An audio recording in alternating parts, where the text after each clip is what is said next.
మన డేటాతో కంపెనీలకు కలిగే వ్యాపార లాభాలేంటో తెలుసుకుందాం. పర్సనలైజేషన్ అంటే మనకి నచ్చే విషయాల్ని నిత్యం మనకి చూపిస్తూ ఆకట్టుకోవడం. కొన్ని సర్వీసులకి మనల్ని లాక్ చేయడం. ఉదాహరణకి యూట్యూబ్లో మనకి నచ్చిన వీడియోలు ఎక్కువగా కనిపించలేదనుకోండి, మనం దాన్ని పక్కన పెట్టి మరో చోటికి పోవచ్చు. అలా కాకుండా నిత్యం మన డేటా సేకరించి, మన హిస్టరీని గమనించి, మన అభిరుచుల్ని గుర్తించి అందుకు తగ్గట్టుగానే వీడియో సజెషన్స్ ఇస్తుంటారు. ఇలాగే స్పాటిఫై, అమెజాన్ లాంటివి కూడా మన అభిరుచులకు తగ్గట్లుగా వీడియోలు, పాటలు, ప్రొడక్ట్స్ చూపిస్తూ ఉంటాయి.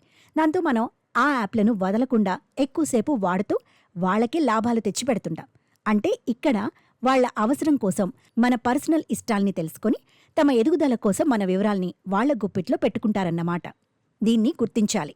మార్కెట్ అంచనా వేయడం కోసం మన డేటాని వాడడం. కంపెనీలు లక్షల మంది సామాన్యుల డేటాను విశ్లేషించి వాళ్ళు తర్వాత ఏం కొనబోతున్నారు, మార్కెట్లో ఏది ట్రెండ్గా మారబోతోంది ముందుగానే పసికడతాయి. ఇక్కడ మన డేటా వాళ్ల బిజినెస్ నిర్ణయాలకి ఉపయోగపడుతుంది.